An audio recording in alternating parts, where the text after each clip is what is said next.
show our face over here. Hey everybody, it's me Amanda with Once in a Wild, and it's time for another guest live stream with a special guest. We'll introduce you in just a little bit. I'll actually let you introduce yourself and talk about yourself in just a little bit because you'll be better at it than me. But welcome back to another Once in a Wild Wednesday. All of our guests over on all of our social media. We're back again, and we're ready to have a whole lot of fun learning about pollinators today. So something very new. So without further ado, let's go ahead and get started.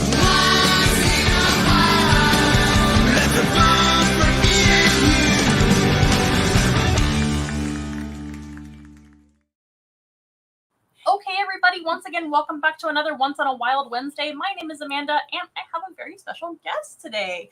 Why don't you introduce yourself and tell everybody a little bit about yourself as well? Amanda. You're welcome. My name is Ashley Bird, and I'm the founder of Blooming with Birdie, and we create educational experiences for both kids and adults.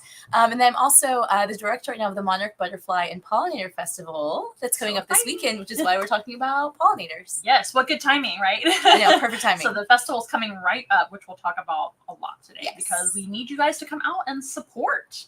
Well, very good. Well, we're happy to be back. We are going live once a month nowadays, but we will rerun our live streams, usually once a week on Wednesdays, of course.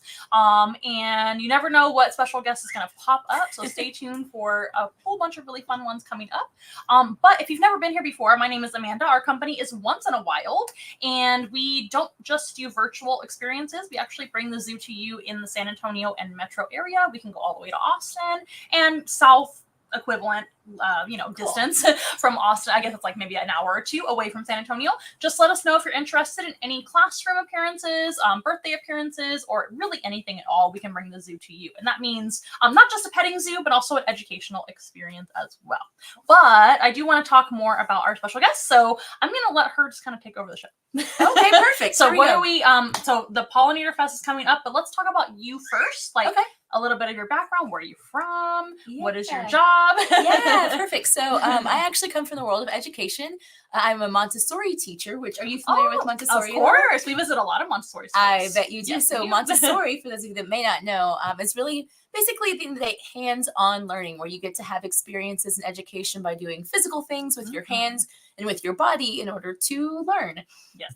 And so basically what I've done is I took what I learned from Montessori and a lot of those principles, and I brought it into the digital world with a couple of different programs to be able to make it virtual, and then also into events and experiences like the Butterfly Festival. Wow. Yeah. So I have a present for you. Are you ready? Yes. Okay. So today we are going to become bees. I can't wait. Yeah. So at the festival, so at the festival, our whole goal is to make sure that everyone has the opportunity to learn about all of the pollinators that are so important to our ecosystem and make one out of every 3 bites of food possible. And so to do that, we want to give everyone the opportunity to become a pollinator. So there's going to be bees, bats, birds, and butterflies. And I think you'll love this one, the wind, because the wind is actually a pollinator also. Can participants become the wind? People can become the wind. That day, obviously, we don't have headbands for the wind. We actually have a little sticker that says, "Hello, my name is the wind." The wind. Perfect. Yeah, so but we wanted everyone to have is that more water? The option. The water or the wind. So you get to act it out for yourself. Cute. That's so creative. How did you come up with that? Or who did? I did come up with it. I don't really know. Okay. I think that one of the things that I love most about the festival is a lot of people will come dressed in their wings, but it's really hard because some people don't. And I want everyone to be able to have the opportunity to be able to share in that really magical experience. Like something really amazing just happens when you become another animal, and ideally you get to experience what they experience and connect with them on an emotional level too. And so we wanted everyone to be able to do that. And so we have some really amazing sponsors that said, yes, we will support you and help you to be able to do that. And so we are diligently making bats, bees, birds, and butterflies. So everyone has the chance to be able to have the opportunity. If I wanted to be a bat, would I get wings? Or what would that look like? We went with headgear to keep it simple. Bat. Okay. all of them except for the wind. Right. But the bat one is actually secretly my favorite because it's just these really cute bat ears. And then we also have face painters, so you get to have something that complements your face to make you look like that animal. So what are some of the other activities and special things going on at the festival that everybody can look forward to? Yeah, so my personal favorite is we have the Monarch Migration Obstacle Course, where you actually everyone gets to become a monarch butterfly. Okay, got it. And you get to go and visit the Chrysalis Castle, which is where you see the Wingatorium and you pick your wings. All these words are wonderful. We have fun. I work with an amazing woman, Cecile Parrish, and her and I together just create and design all this fun stuff. Shout out to Cecile. Go to the Wingatorium. And then, oh no, bring him down. It'll be shorter.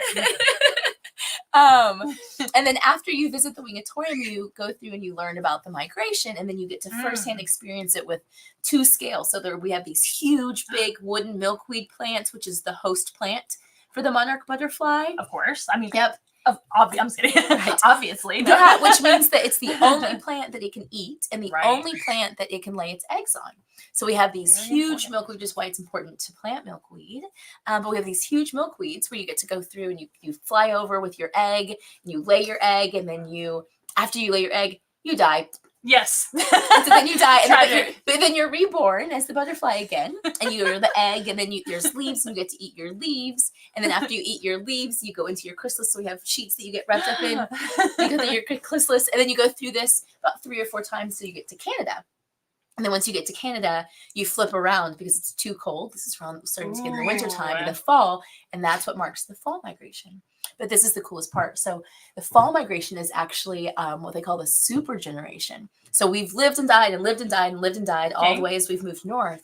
But then when we flip around, that one monarch will fly all the way back to Mexico where they begin. And you have to overcome obstacles like we throw hail balls at you, and we have Fisher Price cards. Safely, very safe. It's teachers. Teachers are doing it. So, you have to overcome. We have little Fisher Price cars, so you can't get hit by the car. Oh no, that's so true. I know. And all these man-made obstacles now. So exactly. In general, huh? Yeah. So we have the hail that would be natural, and then we also have birds, so you can potentially get eaten. But do any animals eat monarch butterflies? Aren't they toxic? They are toxic, but birds will still take a bite. We actually have I've seen a really cool video where they still can die, but they don't necessarily eat. Right. They're like roast it. Yeah, there's a really cool video of them like eating it and then spitting it out because it tastes disgusting. Yeah, that's good for the next monarch that doesn't get eaten. Exactly. Like, I remember that one. It was nasty. Yeah, but the first one, I know. Sacrificial. Worthy sacrifice. Yeah, exactly. Well, cool. That's so exciting. Are there any use of the face paint as well? Is there gonna be food at the festival for everybody? Yeah, there's besides milkweed. Yeah, there's plenty of milkweed.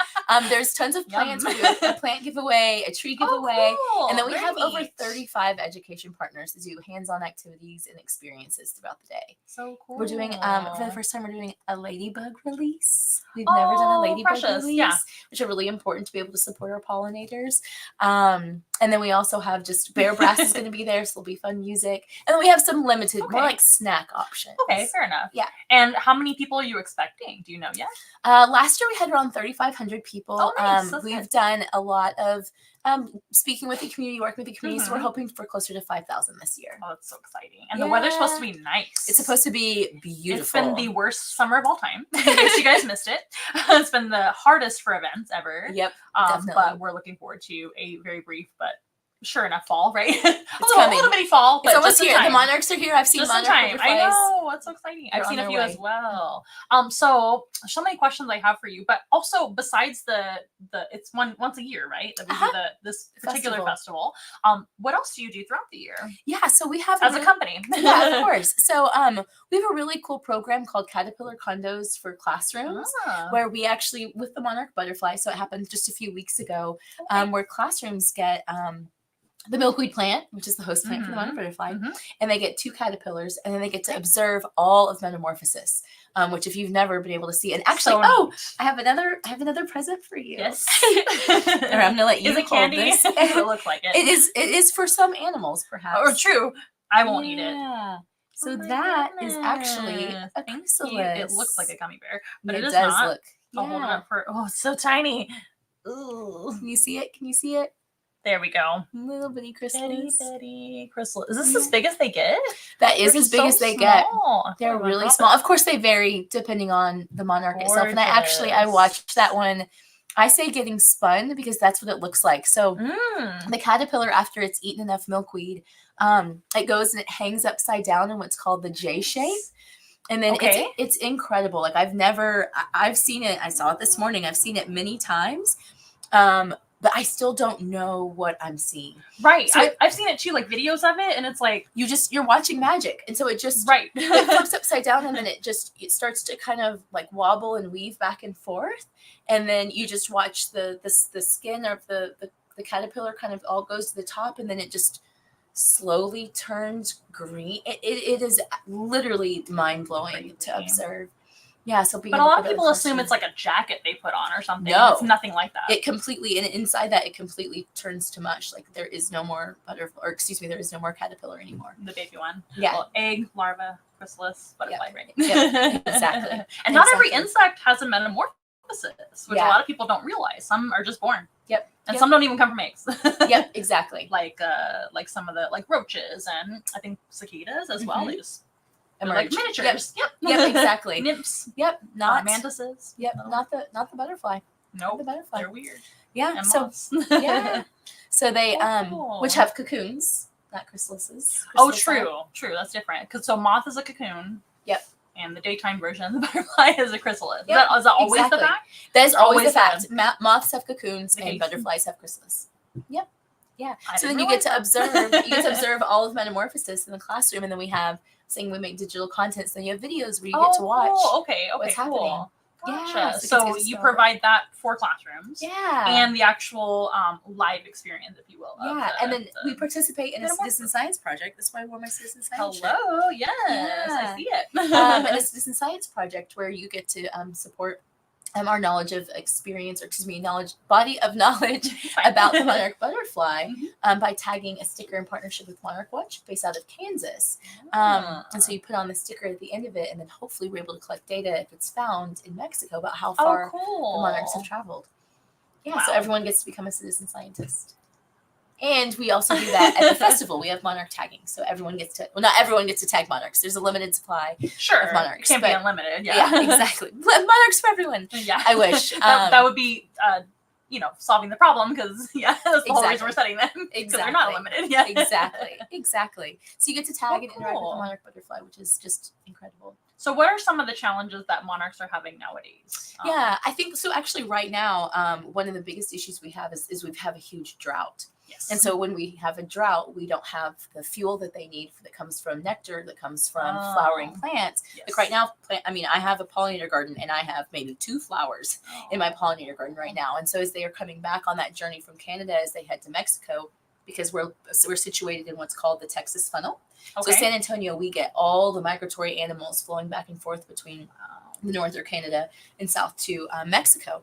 And so they're on their journey right now. And what they need most is simply nectar and sugar and fuel to make it through this incredible journey. And so without having those plants, without having the water to be able to let the plants flower, they're having a hard time right now. So they're a little bit concerned about what this generation might look like. Okay. So that's one of the main issues that they have right now. I'm hoping next year will be much better. It can't be any worse, right? I know. We had such a beautiful spring. Yeah, that we were like, oh man, it's going to be, we had all that rain. Everything was blooming. It was beautiful, but we have to be able to sustain that through the summer. Yes. Which we did not. Oh my goodness. So which schools can participate in, or can it be any school that can participate in the, what do you call it again? We call it Caterpillar condos for classrooms. Yeah. Can you tell I love alliteration? Caterpillar condos for classroom. There we go. Yeah. Yeah, it's great. Yeah. So any Title I school can apply, and we're working every year to get more sponsorships to be able to make sure it's free for anyone who wants to do it. This year we had 182 classrooms that were able to participate for free. Wow. And then if any teacher or any program wants to do it, they can also purchase the kit. Oh, I see. Okay, cool. Yeah, but for the free program, they apply each year. We usually release it probably around August or so. Gotcha. And where do the caterpillars come from? We work with Monarch Watch. So Monarch Watch, that same organization that studies them, they breed for us, and so we get healthy caterpillars. Yes, we hope so. Ethical, Yes. all that. I'm sure it was. I'm just Exactly. curious myself. Yeah. Well, cool, because I don't know very much about this sort of thing. I'm very out of the loop when it comes to butterfly. I know a little bit, but Sure. a little bit. Yeah. Definitely not an entomologist. I know a Yeah. little bit about some invertebrates for sure that I've worked with, but I've never like raised caterpillars. I've seen it a couple of times, of course, on videos. But I think it's super important for kids, especially, and adults too. It's honestly for everyone, which I'm sure the festival, anybody can come out and see and participate, all ages. But with the new generations, what we see with Once in a While too is just kind of like changing their minds about creepy crawlies, scary animals. There's nothing scary about a butterfly, although I've heard a lot of people are afraid of butterflies because they're afraid of insects. So they're just and worms. I could see worms, that's pretty common. Most people not butterflies, but other insects for sure, and other, arachnids, all the spiders, scorpions that I love, even snakes too. All those guys are a little bit less loved. So I think it's super important to, become like y'all are gonna do. That way they can kind of, especially animals that are tiny, different, multiple legs, no legs. They're so different than us, but we're really, we're sharing the planet together. So it's all of our home, and we're all important. Even the little guys, big guys, everybody. Absolutely. It's all part of the ecosystem. Absolutely. And I think, just to speak to what you're saying, like even as an adult, like I think we all think butterflies, or most people think butterflies are beautiful. They're just very captivating. In general, of course. Yeah, and that's why Monica Mackley, she's the founder of the festival. She calls it the gateway bug. It is a good gateway bug. That is great. Get you some water. Remember the drought. Water's important. She calls it the gateway bug because it's so beautiful and it's so magical that it captivates our attention. And as soon as we're captivated by that animal, that's why it's called the Monarch Butterfly and Pollinator Festival. Here's this beautiful butterfly, but did you know that the bees are also pollinators? And one of my personal favorites is bats. Like bats make tequila and mezcal possible. So cool. Birds, all very important to our ecosystem. Yes, indeed. I forgot what I was gonna say. You took my breath away. I can't even think of it. You took my words right out of my mouth. But yeah, it's all about that generation. It doesn't have to be gross. No. It doesn't have to be an automatic like, oh, what is that kind of thing. It can be a curiosity, but also we teach respect too. So we don't necessarily want to grab and pick up everything either.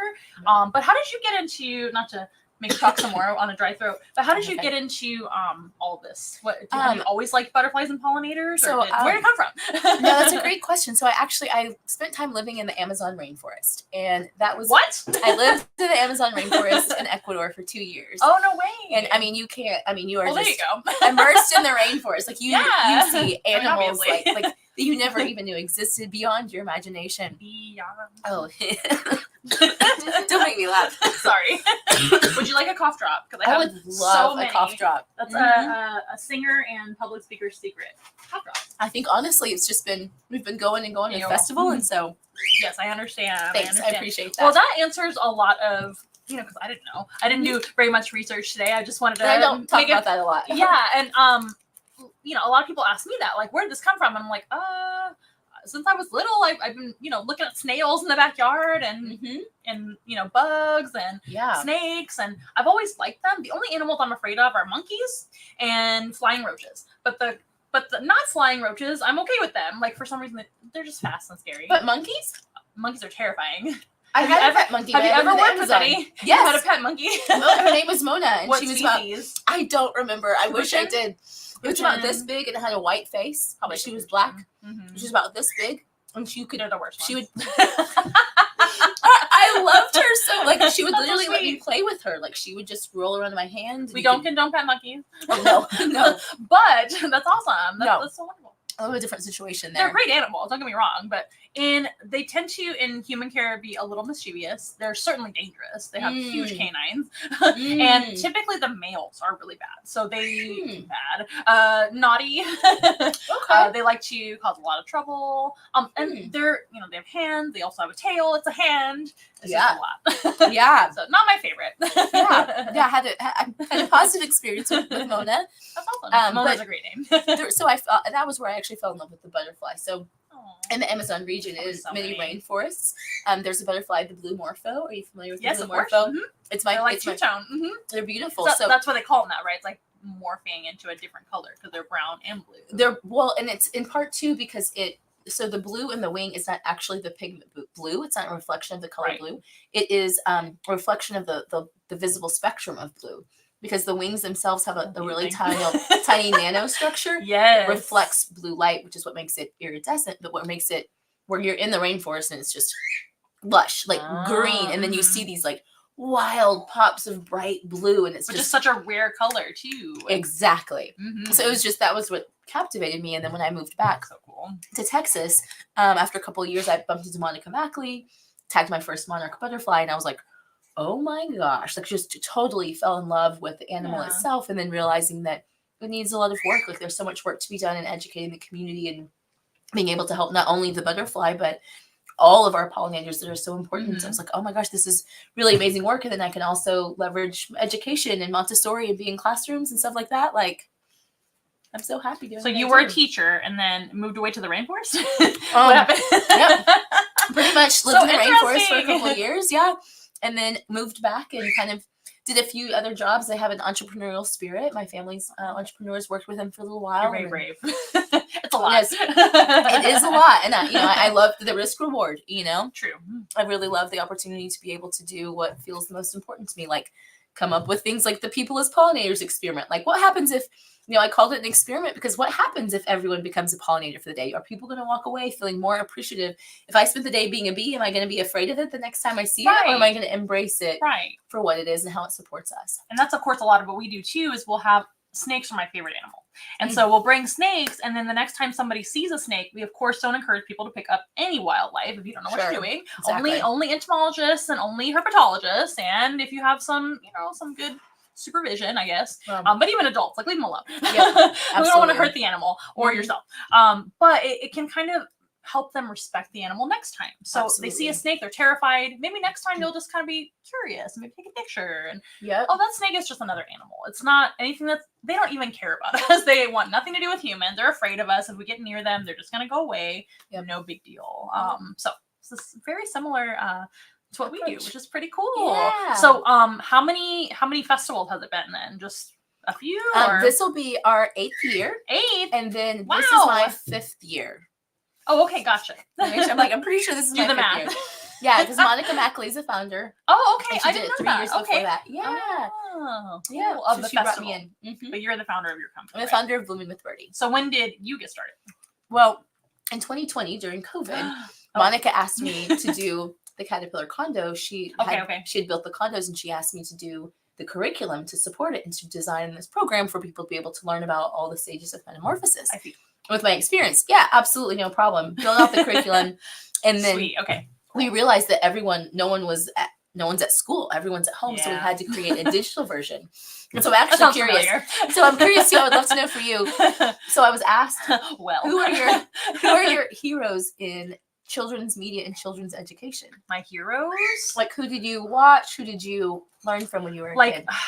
I mean, Steve Irwin is the one that everybody talks about. That's totally fair. I can see that for you. Definitely. The Irwins in general. Lots of reptiles. Lots of, behind the scenes at zoos. I was always interested in working in a zoo. That was always kind of like something I at least was interested in, if not wanted to do someday, at least volunteering. And then I ended up making it my life. But I love how they did the behind the scenes at their zoo, which gave the zoo a positive, Sure, they can see the whole thing. Because a lot of people assume that zoos are not, where conservation happens, are not good for animals, which is ridiculous. But people don't know, so until you know. He's a big one, but you put me on the spot. I can't remember any other one. It's okay. I'm trying to. I loved Mr. Rogers, of course. Right? Yeah. Who doesn't? Exactly. Trying to think. Sesame Street. I'm kind of old. Same. So yeah. No, same. So yes.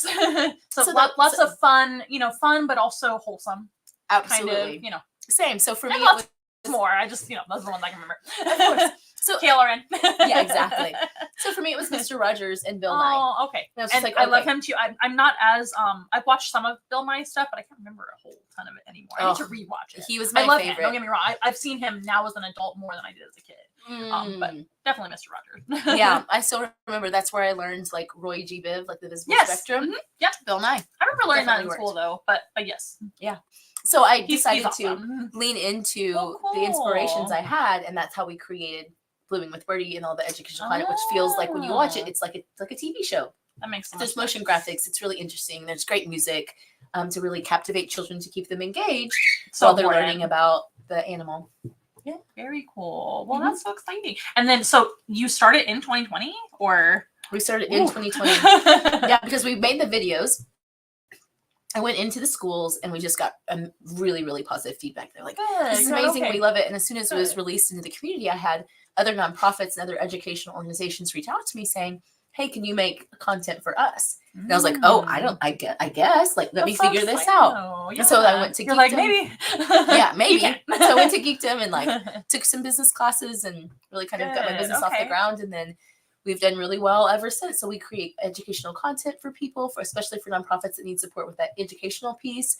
And then now we design interactive educational experiences, kind of like what you'll see at the Butterfly Festival. Awesome. So where can people find you before I forget to ask? Oh, yeah. Blooming with Birdie. Yeah. BLOOMING. Website? Okay. Blooming with Birdie. Social media is a great place. Instagram is a great one for us.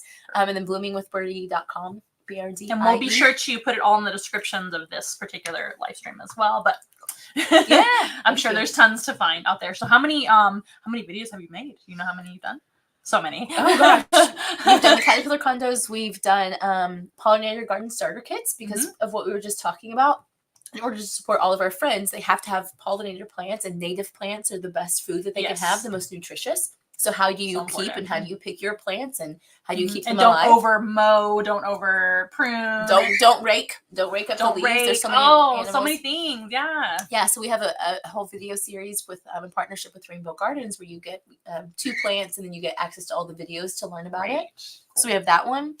We worked with an organization called Make Water, which is a nonprofit that does STEAM, where you learn about electrocoagulation or like water purification. Neat. We have, the list goes on. So quite a few at this point. I have no idea how many videos, but just curious. 15 to 20. Yeah. Oh, sweet. Okay. Very good. Very good. We actually started in 2019 with Once in a While. Oh, wow. So I feel it. Yeah. I feel your pain. So yours was kind of like because of the pandemic. So they had a need that you were trying to fill. That's I'd never been on camera. I'd never. Oh, really? Videos. I would have never guessed that. Never. And I did. I was just because I just was like, I feel really comfortable in front of children. So I was like, I have no problem. I'm going to pretend like there's kids in front of me, and that's exactly what I did. Yeah. And it went really well. Yeah, I got used to it pretty quick as well. But I have public speaking background. Believe it or not, I'm tongue-tied today for some reason. I'm just tired.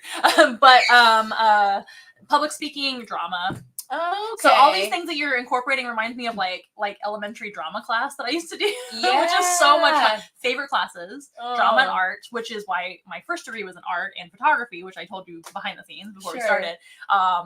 I was convinced that I was going to be like National Geographic photographer, but that's actually super competitive. It's almost impossible to make a living. Most people that, at least back when I was looking into it, you kind of do that on the side. It's not usually your living. Oh, wow. So you would have to commit a lot of money, save it up, go travel, and then kind of, more like who you know, which I knew 0 people at the time who did that stuff. So I ended up just doing like weddings and portrait photography, which wasn't really what I wanted to do. So not your passion.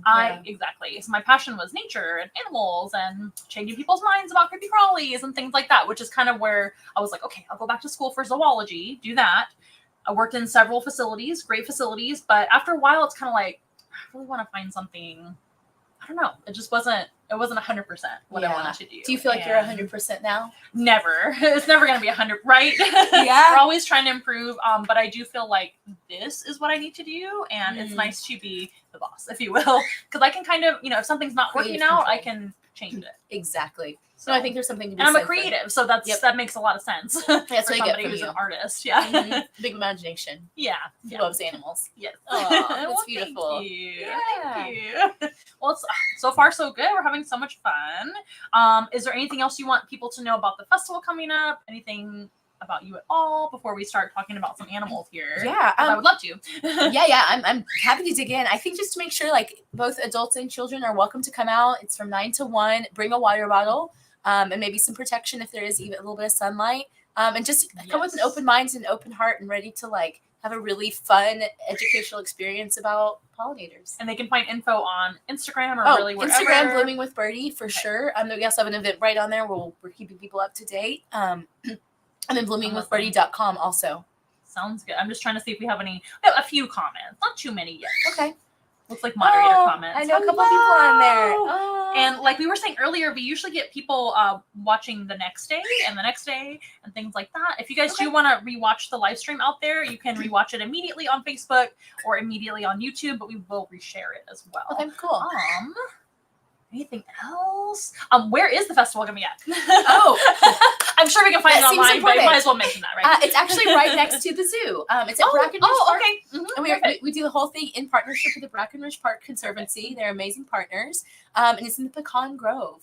So it's in a beautiful space. Gorgeous. It's shaded. Yeah. It's going to be nice out. It's supposed to be in the 70s, you guys. I know. What even is that? There's so many reasons I'm so grateful. I'm like finally a break. And on that day, it's been really the worst summer ever. And I love summer. And it's just been way too hot for me. I agree.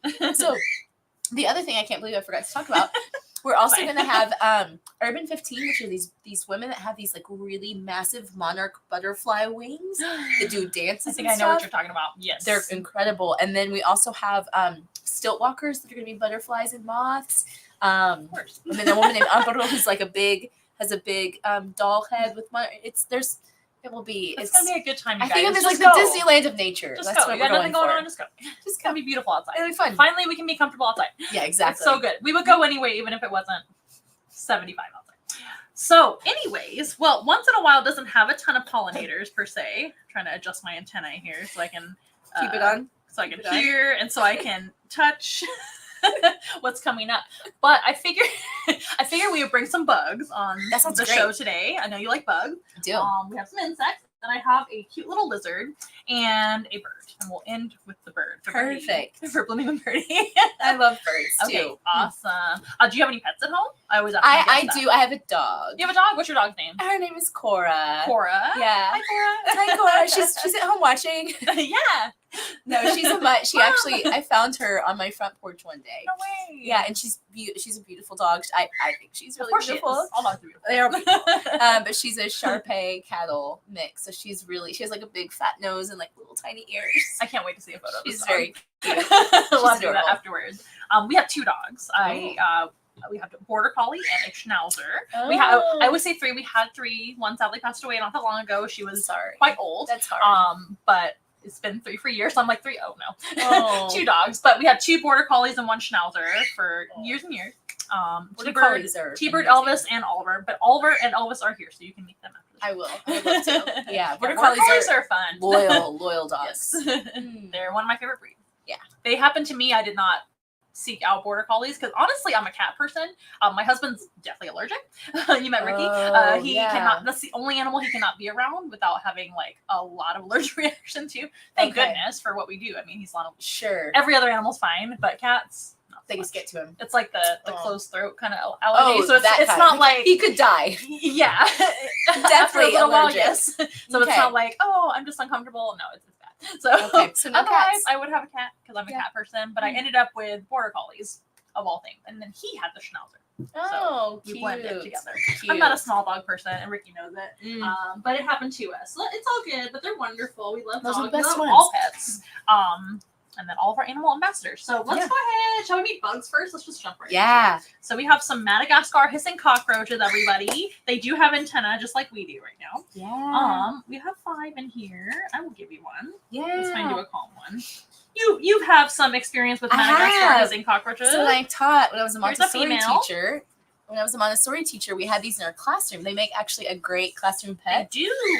Except for the kids will always come over and just make them hiss and we want to be nice to them. Oh, this is a calm one. So this is one of the few animals in our collection that don't have names because we have a whole colony of them and I can't keep up and I can't tell the difference between them anymore.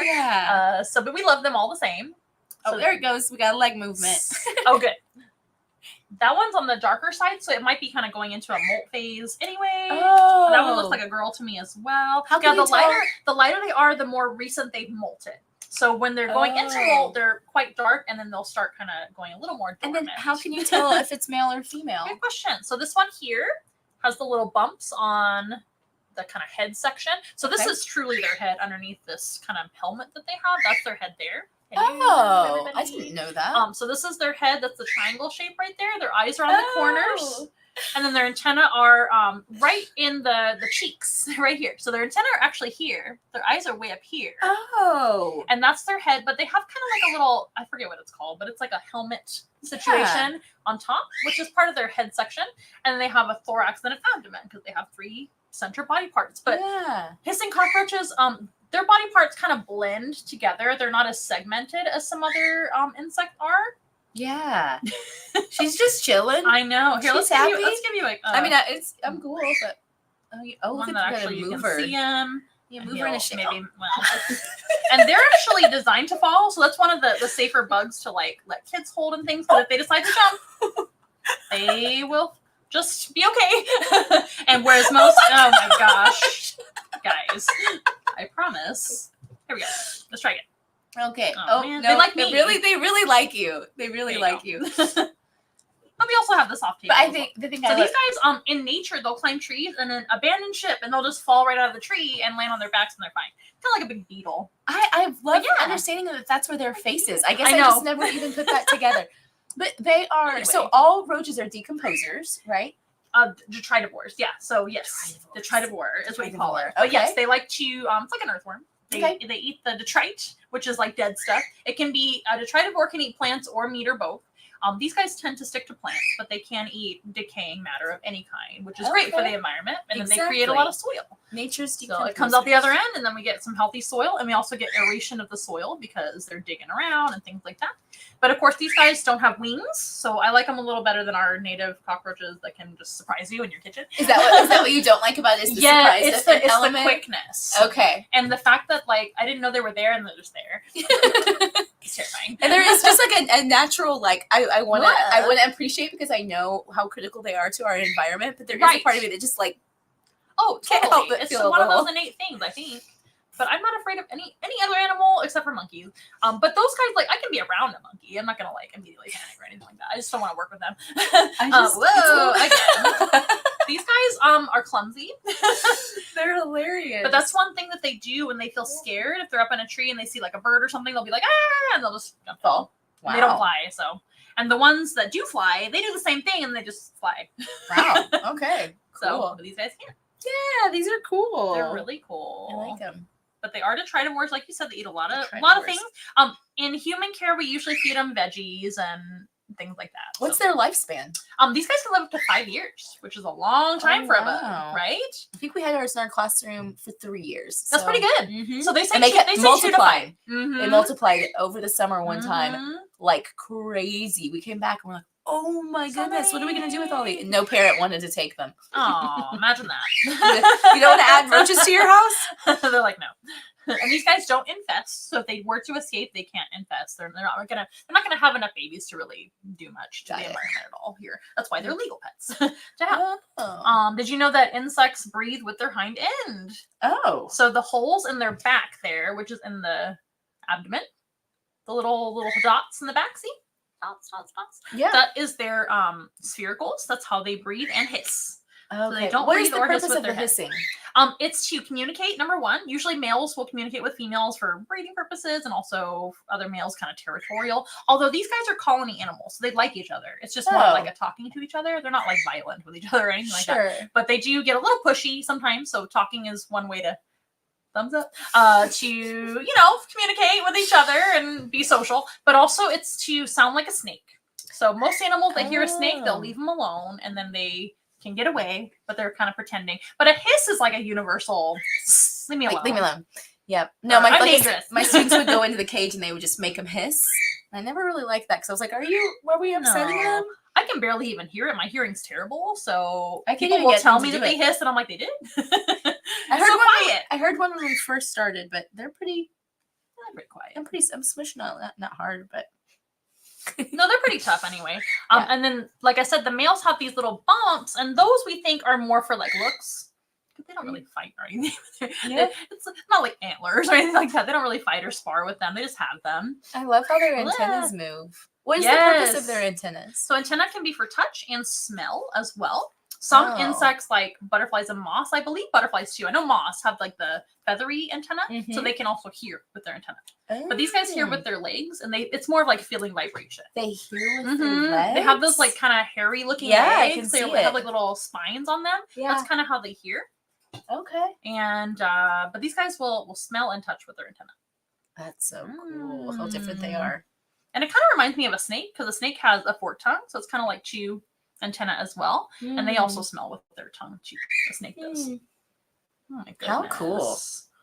And they're really pretty too. I think so too. Well, see, I swear, I'm not dropping them. They're jumping off of me and you. Like I'm not in view. There we go. That's a good shot of the roach. Everybody's favorite animal, right, guys? Let me know what you think about the roach. Oh, I think they're cute once you get used to them. And these guys aren't like fast. Not super fast. Let's see how many I can hold. Oh, stay. Oh gosh, it looks kind of like a grasshopper. It does a little like bit. When it's, I've never seen it like this, where its head is completely separate. Yeah, it kind of looks like praying mantis head. Yep. Right? Exactly. Yep. So once you notice that, then you know that's their head. That's the head. And the eyes are on the top of that's their so head. deceptive. Yes, the whole thing looks like a head. All right, little guy. I want you to move around. You keep putting the roaches to sleep. I know. You're just chilling out Relaxed. over here. They're so relaxed. Aww. There These guys we are also go. super important. Like any insect, they do feed a lot of animals. I know there's some toxic insects, of course, but most insects are there to kind of have part of the food chain. They're kind of at the bottom of the food chain, unfortunately. But for the birds, they're definitely not an endangered species. But they do come from an environment where it's the rainforest in Madagascar, so it's not doing so hot. But they, in particular, are doing pretty well because they're a roach. They're very adaptable to eating whatever and just surviving. Oh, now it's moving. And it looks There like it you has go. these teeny tiny, what is that? Are those legs also? What is those teeny tiny things In the coming off front, of their face? I can't remember what those are called. That's part of their mouth. It is part of their mouth. Looks like a little mustache. It does. It's cute. They have like any entomologists out there, please let me know what those are called. I forget. They're tiny. I know on arachnids that's called chelicerae, and that's part of their mouth part, but I don't think that's what it's called in this case. I'll do some research. They're pretty active though. They are. They're coming alive in the night. That's when they like to be active the most. They're nocturnal. Yes, but these guys are great animal ambassador insects because most insects do not live very long. Like the monarch, they're going to reproduce and die. These guys also give live birth. And they're just born as little miniatures, so they're nymphs, almost like a praying mantis is. If they don't have a pregnancy, mom will still like kind of lay her egg casings, but we have male and female all in our colony, so they usually are pregnant. So we get lots of babies as well. You'll be able to see those in a little bit. They're real little when they come out, and they have like maybe 20 to 30 at a time. It's not like a ton, because you would think with a bug it would be like an amphibian where it's like 200 eggs or something. That's what I always thought growing up, but it's really not. Depends on the bug. Some do. Some have that strategy. Like spiders do that. They usually have a ton of babies. Yeah. But most spiders don't live after they have their babies, but some do, depending on the species. Can I just flip it over? Sure. Oh, now it. No. I kind of. It's not going to let me. Hold them sometimes like that. I just want to see its bottom side. Yeah. Oh, now it's okay. I just had to make it do something else. Oh, wow. They're pretty good at gripping when they want to. That's crazy grip. And when they want to let go, they will. But I think there must be something on my hand it likes because its first little two are really active. Like, no, we hang out here for a little bit. Where are the snacks? They love bananas. That's their favorite food. Really? I can it's get down water with that. and food together. Most of what they eat has moisture in it, so they can eat and drink at the same time. Which makes sense in the jungle too, because that's how they would get there. They're not gonna go over there and drink water. It's just gonna rain every day, and they'll just eat leaves and things. Totally. Yeah. I can't. Well, I want to see its back, but I can't. I don't want to knock it. Well, I guess you said it's okay if it falls. Oh, yeah, it's okay. There's a whole bunch of them, guys. These guys usually get a funny reaction from most people, just like any insect. But people do get used to them, and there's always one participant, it's usually a kid, that just loves them, and they want to spend all their time with them, holding them. Because they're harmless. They can't bite you. They're very chill. Like, it's not... They are. Yeah, they are. They're not going to, like, fly at you. Or run away fast. They can run when they want to, but it's usually not super fast, as you can see. I'm going to try and pick it up. Oh, no, it gripped harder. Oh. It's really pleased with... it's literally gripping. And they can actually climb glass, too. These guys are one of the few type of insects that climb, like, straight up glass. Wow. So if they want you, they'll hang on. And if they want to fall, they'll fall. Well, it's wanting to hang out. Man, Yeah. that's so cool, though. So when you guys had them, how many would you have at the same time in your classroom? We would have as many as like 8 to 10 was our usual size. But Good. then, like I said, that one year they had the babies and they did really, and we came back to like 30 and we were like, oh my And goodness. they'll do that in the warmer months. It was over the summer, and because we weren't in the classroom every day, so we went back and we're like, oh my gosh, we have so, like I said, we didn't know what to do with them because the parents didn't want to take them. We're like, oh, that's so cool. I love its little antennas. Just Are roaches pollinators?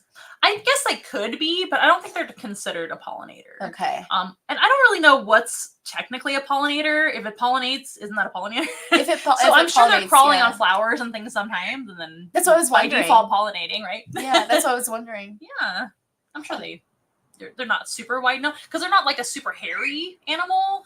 Like a bee is like usually super hairy, and the pollen will be on their body, or a bat, or a butterfly. Obviously, they kind of have like a hairier body. It's not true hair, but you know, these guys are really smooth.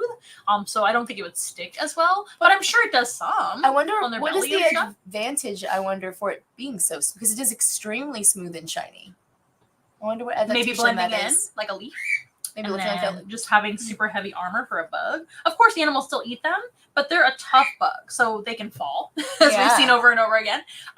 Some animals may not be able to eat them because they're so tough. And thick. What's its primary predator? Lots of animals. So in Madagascar, where they live, chameleons, birds, mammals, lemurs, humans. That's why. But there's a lot of them. And then it all makes sense. And they're throughout Madagascar. So these guys, Madagascar isn't all jungle. Most people think it is. There's beaches. There's all kinds of biomes out there. So it's not just jungle. It's majority jungle. There's savannas. But these guys live all over Madagascar. All right, little guy, you gotta help off. Good job, roaches. No name roaches. Sometimes I'll let the kids name them for the day. They'll know which one is which. Name them? They always come up with really cute answers. That was awesome. They're like Tim or whatever. Yeah, they'll name it after their dad and stuff. So this next animal is another kind of smaller critter. And these guys do eat nectar and fruit, and they also eat insects too. But they're a small up on the food chain. little gecko, and they do. We're going up, I guess. Oh my gosh! But they do crawl around on flowers and things. So I would imagine that they could also pollinate too. So I figured I would bring eyes. Crested Oh gecko. my gosh! I've never seen one like that. Everybody first, I'll let you hold her. This is Rue. She's a female crested gecko. Crested geckos come in different colors, but she's the natural color, what they look like in the wild. And she by far is our friendliest crested gecko. She's very calm, very sweet. These guys come from New Caledonia, which is an island off of the coast of Australia. So we went from Madagascar to Australia, or Australasia, I guess. And it's so pretty.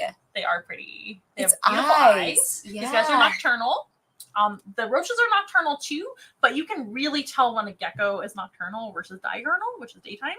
Diurnal geckos are like the green ones, like the gecko gecko. Sure. They don't have as big of eyes, and usually geckos that are nocturnal, they have slitted cat-like eyes. So then, is it uncomfortable with the light? I'm sure they're okay, but see how small her pupils are right now. Tiny. So she's not letting in very much light right now. all. So that's going to keep her more comfortable than not. And they also call them the eyelash gecko because of their eyelashes. Aww. And Rue is actually named after RuPaul. That's what she was because of the false eyelashes. We have a Rue and a Paul, and we have several others named after drag queens as well. They can't blink either. They have no eyelids, so they have to lick their eyes to clean their eyes. Oh, wow. And there's only a couple of geckos that actually have eyelids. Would you like to hold her? I do. Okay. Make sure the audience can see. Okay. Oh my gosh. It's again, she wants to stick to me. Its feet are so...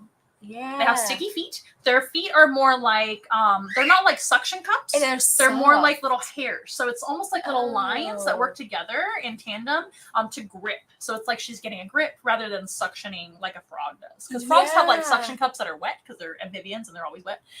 These guys are usually, I guess they're usually wet. These guys are dry, but they have like kind of like grippers that would grip. Yeah, whatever, it feels glass, sticky. Hand, leaf, it feels so interesting. Like it just feels like almost like a suction cup or something like that. A little bit. Oh, hi. Oh, hi. So you were saying she's the nice one? She's the nicest one. She's the one that's gonna kind of just hang out with you and just Okay. chill. Most crested geckos are nice. I do have a few that are biters, but their bite is like they're tiny. They don't bite hard, but they still go for it. But that's why I have them. I have a lot of rescue, rehome. What's the failed pets? Crested geckos, because people want them to be nice. Sure. And they get a mean one. They're like, oh, you can have it. Yeah. I'm like, that's fine. They're easy to care for. But they're so sweet. They It are feels so cool. usually. Yeah. Everybody has their own personality, of course. And she's So then definitely. I'm noticing what's happening here with its throat. Is that breathing? I Yes, assume? breathing and And sniffing. then there's holes. Those are the ears. But So, they go straight through. Geckos do have, so you can kind of see straight through. That's going to be like a window to their actual inner ear, of course. that back leg. Did you know that mammals are the only ones that have ear flaps? I Out of did all the not know categories that. of animals, which Okay. makes sense. Most animals are nice and streamlined. Reptiles included, like geckos. But those are her ears. Not every type of lizard has ears, and no snake has ears. Snakes do not have ears. But most lizards do, but chameleons do not have ears. They're weird. That were so geckos. cool. Geckos are the only type of grouping of reptiles, or not reptiles, grouping of lizards to vocalize as well. So Okay. that is where the word gecko comes from. That is one of the species of gecko makes a sound that sounds like gecko. Oh. Kind of like a frog makes Sure. little noises, right? Its little Every legs species of trying to gecko makes a different noise. Every species of frog makes a different noise. Cute. It's so cute. Some geckos sound just like birds as well. So a lot of people in, the environment, you'll hear these noises and people think they're birds, but they're just little lizards. Little lizards. But these guys eat, they're omnivores, so they eat a little bit of everything. So anything they can catch that's a live animal, they will eat it. Okay. It just has to be small enough for them to do so, because this is as big as they get.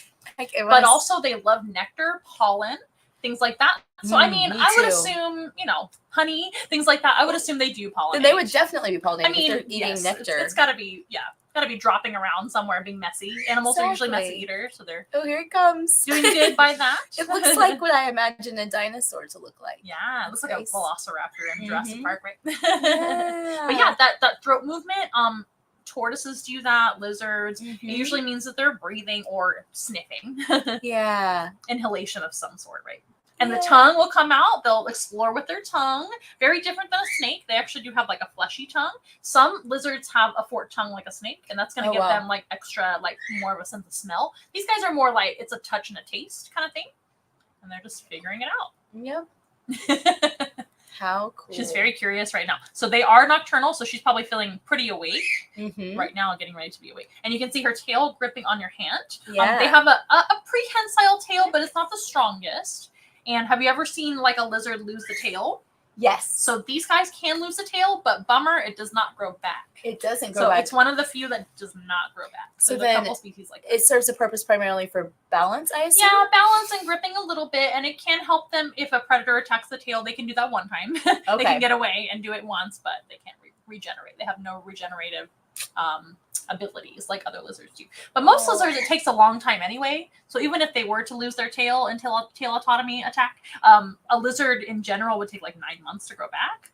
So it's not that handy either, even if you are one of those lizards. Right? Oh, its tongue just came out. So cute. It's very cute. And they can hop and jump. They're not the most lengthy jumpers or anything like that, but they can be like, they'll help them get around. Very So these cool. guys are only found in a couple of islands right outside of Australia. So they Okay. don't have a very large home range at all. So for a while, they thought that they went extinct because they could not find them. Oh, So I wow. think, I'm trying to remember my facts here, but I think they were discovered. Oh, Well, it's they were my discovered. I mean, they were discovered a long time ago by, I'm sure, indigenous people, right? She went for it. I told you. That was awesome. They're so cute. Oh, little friend, you're so cute. I mean, I talk about discovered. We talk about like colonizers discovering them, right? Of not course. I mean, let's Right, be real. because they weren't there before. People have yeah. known them for a while For that have all lived of our there existence. indigenously. Yeah. But when I talk about that, it was kind of like in the 80s. So they were a very kind of a newer named species. Yeah. And then they were thought to have gone extinct for a while, but it turns out they were just looking in the wrong place. And they found them again and they were fine. Oh. So they're just from a couple little islands off of the coast. So is there a fairly small population? Yes, Okay. as far as we know. But the good thing is that in human care they do really, really well. So they're never going to go like extinct in human care because they breed like crazy. Geckos always have 2 eggs at once, not very many. Very, very small clutch of eggs for a lizard. 2 at once for every time. Oh, only 2. Only 2. Oh, wow. That's a Looks like gecko it's really thing. questioning whether it wants to make the leap. How far down that She's looking is. down. Uh-huh. The She's geckos not remind me of sure. cats. I see your cat like. So I have to ask, what is your? Do you have a favorite? A favorite animal? If I had to I pick feel one, it'd be nervous to snakes. ask. It would be snakes. You did say you love But snakes. I don't really have a favorite. Yeah, I like them all. any particular type of snake? I like colubrids, so like your rat snakes, king snakes, Okay. kind of the slender-bodied snakes. I like those guys the best. Okay. A lot of people like the pythons and boas. I think those are fine. Like, yeah, they're part of it, but they're not my favorite. gotcha. I like the more variety, more colors, things like that. Oh. And I like venomous snakes too. Oof, Yes. they make me nervous. Well, They make me nervous. definitely shouldn't pick them up. Exactly. If you don't know what you're doing, right? Exactly. Cool. Good job, Rue. You're so pretty. People love the crested geckos. Yeah, I can see why. Ricky says he calls the roaches the Roach Army for their name. They don't have a name, but the colony is called the Roach Army. Roach Army. I love it. So cool. Kind of looks like a monkey tail a little bit. Yeah, a little bit. Oh, See the little grip? whoa. And they even have like almost like a little toe pad on the end of their tail here for the Mhm. species anyway. They have like a little, it's almost like a toe on the end of their tail. Oh, there's like a Yeah. there's a yeah. Like a little grippy on there. I know, it's like they don't move and then all of a sudden they move. They move, yeah. But it feels so I wish I could Silly. explain how it just feels almost they're so soft too. Feels like a flower to me. mm-hmm. Like a petal. Yeah. Oh. Not what you would expect a lizard to feel like. Not at Like, geckos are funny all. like that.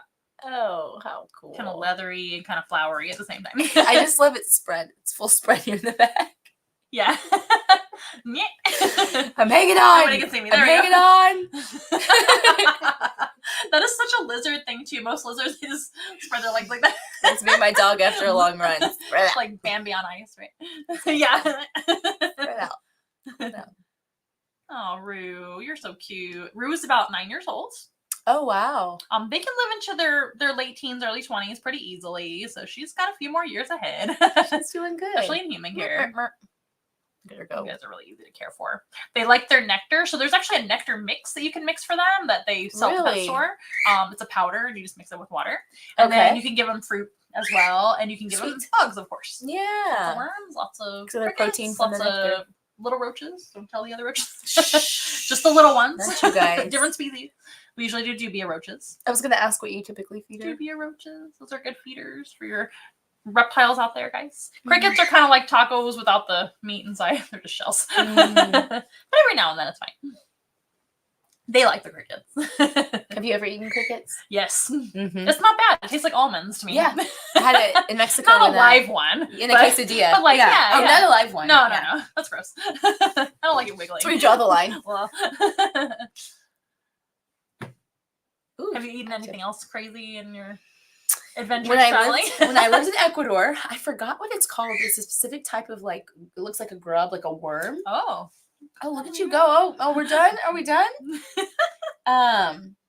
And they eat it. It's meant to. It's a like almost a spiritual thing that you're supposed to eat for Oh, luck. okay. Interesting. And so I did that a couple times. And that was, you have to just accept you're in the Yes. moment and we're gonna do this thing. And so I did that a couple times. I feel like those you could just like swallow. Like, whoop. I mean, maybe, maybe they're not. about this Yeah, I big, can do that. about that fat, and then but they squish. See, I think I would have a harder time squishing, But you can't. but I could just go. Maybe you could. Maybe you could. Like but I mean, Pumbaa, I had just to go like for it, like slurp it up. I had to eat it. But every time, yeah, it was that was not my favorite. Yeah. But I did it to be respectful of the traditions and the culture and all that good Good stuff. job. Yeah. Yeah. That was in Ecuador. That was in Ecuador. Okay. Mhm. Wow, I've never been down there. Oh, it's I've beautiful. been to Mexico many times. Many places in Mexico. Been I love its to- little like. Been to India. Been to Africa. Been to Europe a little bit. Didn't spend very much time in Europe because it was a layover. So Oh. does it count? I don't know. Something, right? It was in London. How long were you in India? It was like 2 weeks Okay. in Bihar, which is North India. Okay. So what'd you do while you were there? Photography. I was actually taking a lot of photos. So I got invited to go on a trip with a very small group of people who were doing some humanitarian work. Okay. And I got to go for free because it was super last minute. They were like, we need somebody to come along and just take photos. And I was like, I will go. Sure. So it was quite the adventure. Have you ever been? No, I've not done East. Like that's actually my next. It's a lot. It was wonderful, but it's definitely it's not just culture. Culture wasn't a problem. That it was very honestly easy. The cities are very busy. Yeah, it's quite hectic. If you don't know what you're doing, which we had really good people taking care of us, thank goodness, because don't do it. Otherwise, it can be scary for Westerners because, but people are very kind. It wasn't a problem. It's just like a lot of traffic, a lot of navigating, like, I don't know where I am. Yeah. That makes sense. Figuring out a safe place to stay at night, things like that. So once we got out into like the countryside, it's just gorgeous. There's no issues at all. But what's your favorite place in the world that you've traveled to? I love Mexico, but I would live in Mexico, depending on where. Absolutely. We love playa, so but that's kind of like a common one, right? But I really like Rwanda. Rwanda is beautiful. What did you love about Rwanda? It's very clean. Lots of nature-centered mentality. They love their animals. They respect the animals. They don't necessarily go pick up everything like we do here. But it's it's a very kind of up and coming country. At least when I went, this was like 10 years ago, maybe more, 12 years ago. What's the climate like? Gorgeous. It was actually nice out. It was like in the 70s and 80s when I went, and it's mountainous. So lots of hills, mountains. That's where the mountain gorillas are. If you want to ever visit those, which I did not do, regrettably, but I didn't have time. But we did a little safari. I got to go to some of the savannas, but I was mostly going to take photos as well of some humans. So your travels your photography really took you around the world. A little bit. It wasn't like a paid thing, but again, it was the experience and portfolio. Worth every moment. I'm wonderful. Sure. It was definitely worth it, but the people are what makes the difference, I think. Everywhere you go. Rwanda, everybody hugs you. I mean, it's just like super friendly, which is what I like. I'm a people person. I like to hug and everything. People and animals. The kiddos are super cute. They love you. It's not like, you can go some places and it's kind of like a little more standoffish, for sure, which is fine. We respect any culture, but it's nice to go somewhere where you feel like, I'm like home. Like, this is kind of cool. And their climate is actually similar to Texas, like in the spring. Like, it wasn't super hot, but they only have 2 seasons, right? In most of Africa, I should say. It's wet or dry. So in the wet season, it rains a lot. In the dry season, it doesn't rain a whole lot. But if you're in most of Rwanda, it's pretty green all year. So it was just beautiful. So no complaints there. Yeah. But anyway, Rue, you did a great job. We'll go ahead and say goodbye to her, or see you later, I guess. Put her away. Here's all. What's the plant that's in there? Yeah. This is just some red tips that are outside that we use for our roaches mostly. Red tip petunias. Are you ready, Sunny? Sunny's a bird. So Birdie is gonna be last. Birdie and Birdie. I'm so excited. I'm gonna get her some treats. Before we start the next animal, why don't you just restate what we're promoting today? Yeah. And that way we don't forget to do it at the end because we might forget. Yeah, well, and before I forget, thank you. You're so welcome. I've learned so much. And I get to hold it like I'm so excited. Thank you. So I'm Ashley Bird with Blooming with Birdie. I'm here today because we are going to have the Monarch Butterfly and Pollinator Festival this Saturday at Brackenridge Park in a Pecan Grove, which is right next to the zoo entrance, from 9 to 1 o'clock. Yep. Everyone gets to become a pollinator for the day. As soon as you come in, you can get your face painted. You can get little headgear for whatever pollinator you decide to be.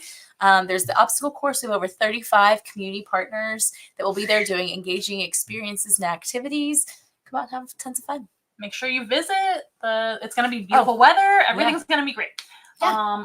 Awesome. And where can people find you one more time? Blooming with Birdie. Yeah, BIRDIE on Instagram, Facebook. And then we also go to our website, bloomingwithbirdie.com. Perfect. Wonderful. And are you a San Antonio native?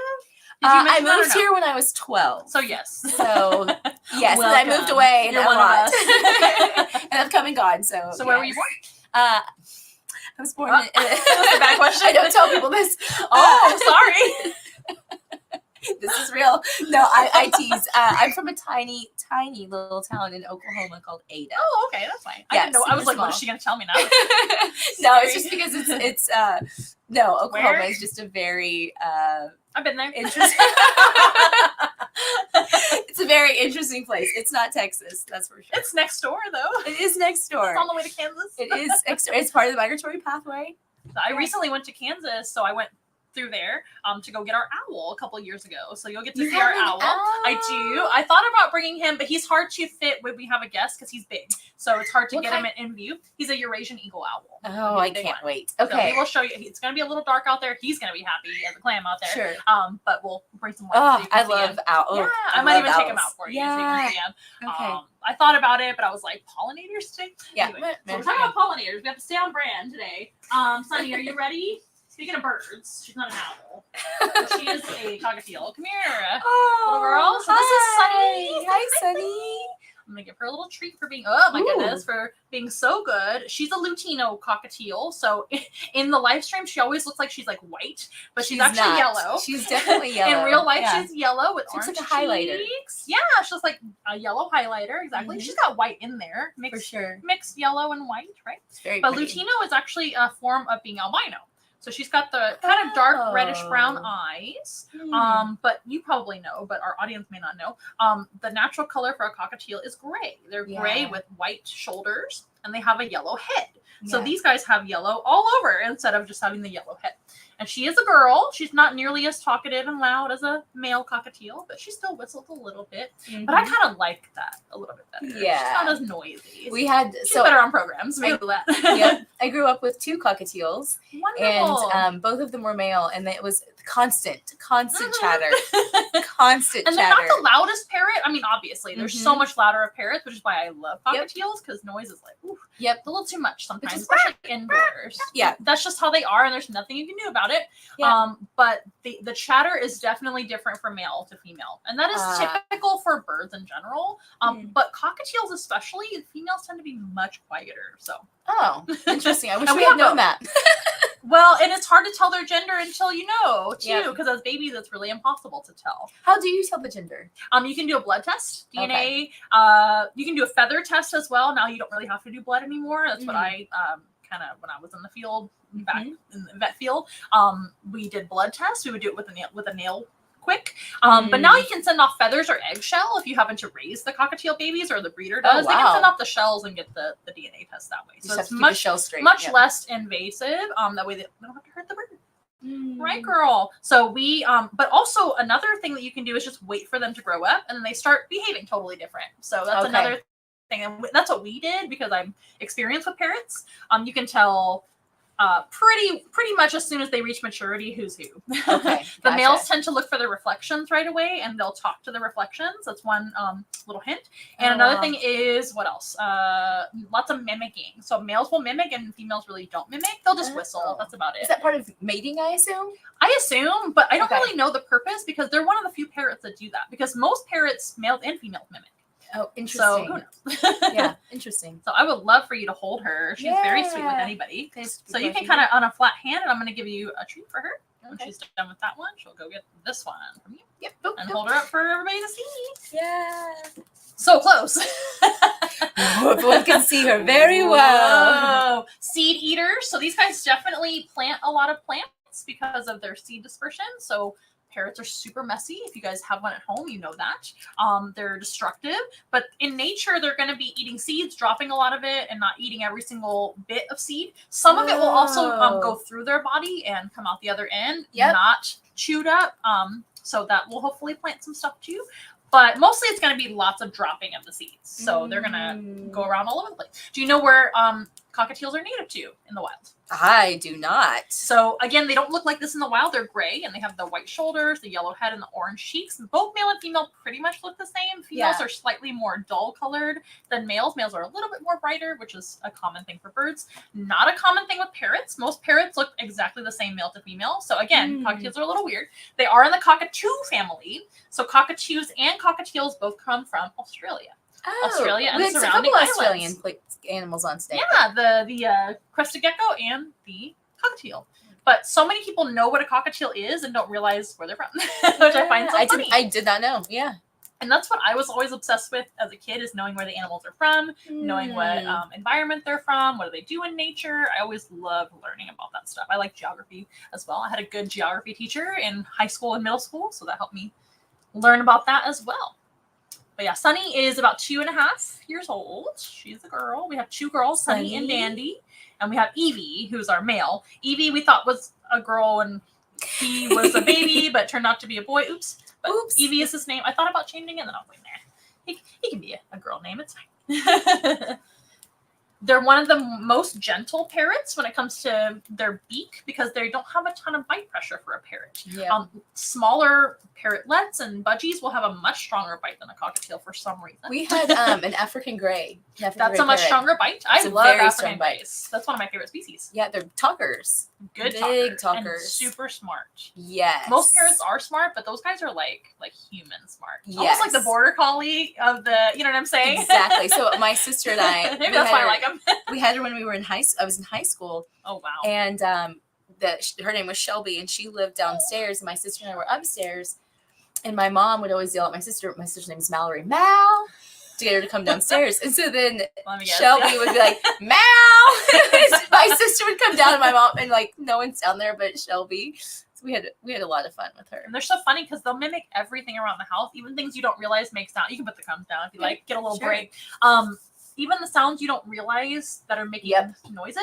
So like plates scraping together, little things dropping. I don't have very good hearing myself, so I don't hear all that stuff, or I don't notice it, right? Yeah. But the parrot would start. I had an African gray as well at one point. And he would start doing that. I'm like, what is he doing? Like, what is that noise? I can't figure it out. And then I would do it, and I was like, was it African grays that are able to do like color recognition or something like that? I mean, they really all can, but those guys can have literal conversation and associate. They're just the easiest to train for that sort of thing. Sure. But Amazons can do it. I think they all could do it. It's just a matter of figuring them out, right? Yeah, her main thing is just to hang out, right? She's the best bird at hanging out, but she also does know how to fly from A to B, as you saw. She really feels like it. She's kind of a lazy bird, but that's why Sunny goes on a lot of adventures with us because she's great with anybody, and she can just kind of sit and take pictures with the kids, and we can learn about her and things like that. Oh, she's so sweet. We love her. And all the beautiful. That orange is so pretty. Yes, all the kids think she looks like a Pikachu, which I love. Can see that. Yes. And the orange cheeks are on males and females, as you can see. And even in the wild as well, when they have the gray bodies and the orange cheeks and yellow head. Nobody knows why they have them. There's lots of theories. It could be a false eye spot. It could be, which is kind of like some butterflies. Hey, we're going full circle. False eye spots on butterflies, right? Yep, exactly. to make them look a little bigger, maybe deceiving where the eye is. It could also be mate attraction, although both males and females. Because when they sleep, they usually lift one leg. Do they put their head down? Always. Okay. Head could be in different positions. They sometimes sleep like this with their neck kind of tucked. Okay. Sometimes they'll sleep with their head back. That's like a thought, though, about the sleeping position. Maybe that's like, okay. She's like, I know where the seeds maybe are. that's like, while they're sleeping, it looks like a big eye. I don't know. I do know their main defense is to, I'd be happy to put her back on your hand if you want. Little girl. Oh, she does hands up. Okay. Get up there. Okay, fine. Rise. And we're back. I tell the kids, be the tree. Yeah. And they will like it. Oh, that's so cute. Look at her. She looks huge. You look so big. It's like a monster movie. Godzilla. Godzilla the Godzilla. I forgot what I was saying. Their defense. Yep. So their main defense is to be in groups. So like most small birds, a big old flock. That makes sense. They are a monogamous bird though, so they will stick with one mate as long as nothing happens to that mate. If something does, they'll typically take a little mourning period and then they'll find another mate. But they are typically co-parenting birds as well, like all parrots are.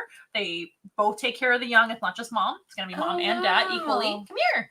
Come on. Oh, that's such a nice little easy flight for you, Sunny. Delighted. It's so cute. She's like, there's more seeds. Yes. Safety in numbers. These guys aren't the strongest biters. They are pretty good flyers. They fly pretty fast.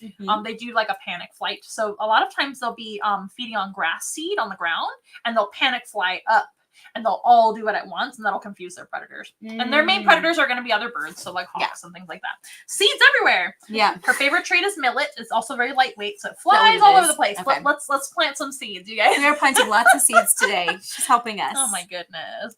I think these guys are one of the better pet birds, but pet birds are a huge commitment, you guys, Uh-huh. as are monkeys, Yep. as are many other Yep. smart animals like that. They're just super intelligent. They need a lot to do. They need your attention every day. A lot of They're attention. super messy.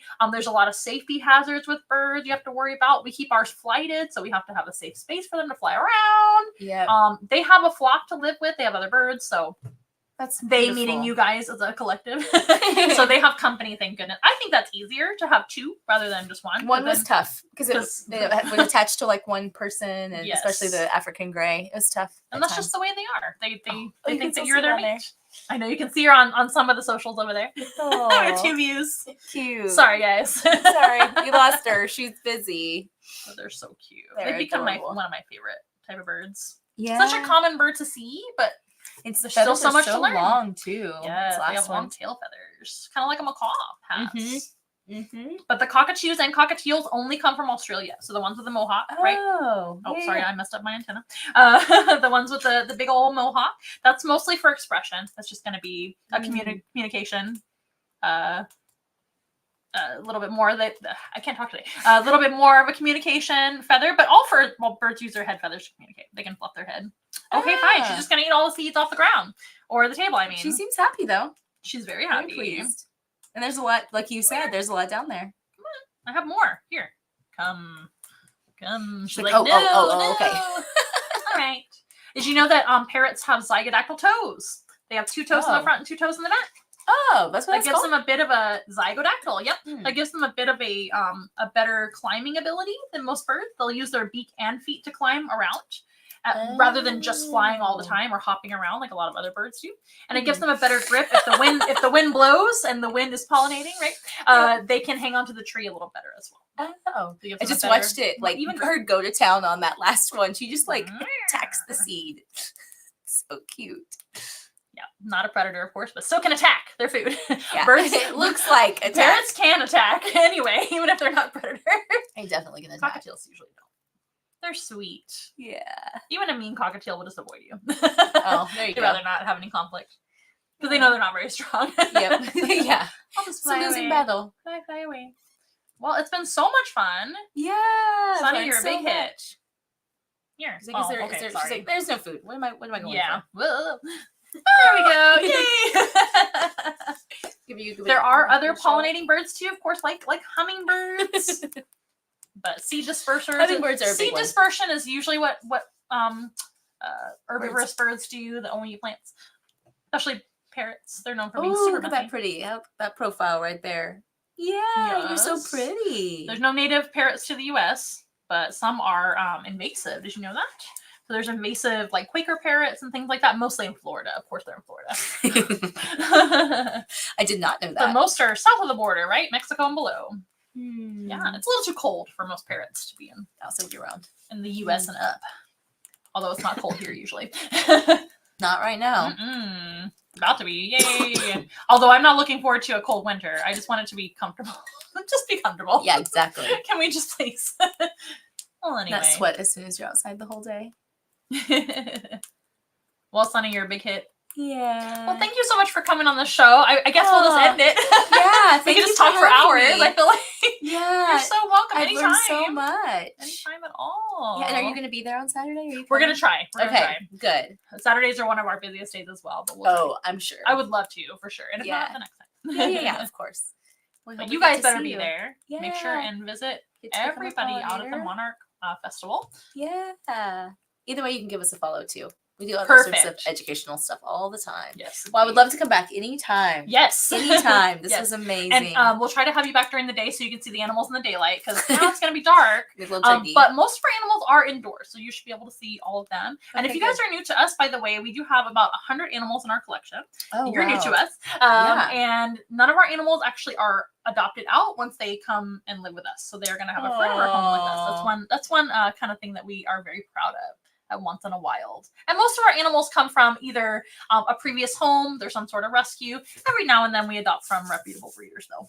Like Sunny, we definitely raised her up. I raised her from a little baby. Hand raised. Which you can tell. You did a good job. Sweet. Thank you. Oh, she's so cute. Okay, Sunny. Well, thank you guys so much for watching. us be the bee today. I keep forgetting I have antenna today. So exciting. Let us know which animals were your favorite that were on the show today. And I guess we'll see you guys next time. And we'll see you guys on Saturday if you happen to be at the festival. But we'll see you guys another Once in a Wild Wednesday. And we'll see you then. We are nothing close to ordinary, but we love to be your friend. Hold our hands and let's have fun together, singing as loud as you can. Everybody singing once in a while. Together. Once in a while. I wanna hear you say once in a while. Never fun for me and you. Attack. All right, you guys. We will see you guys next time on another Once in a Wild Wednesday. Bye. Bye.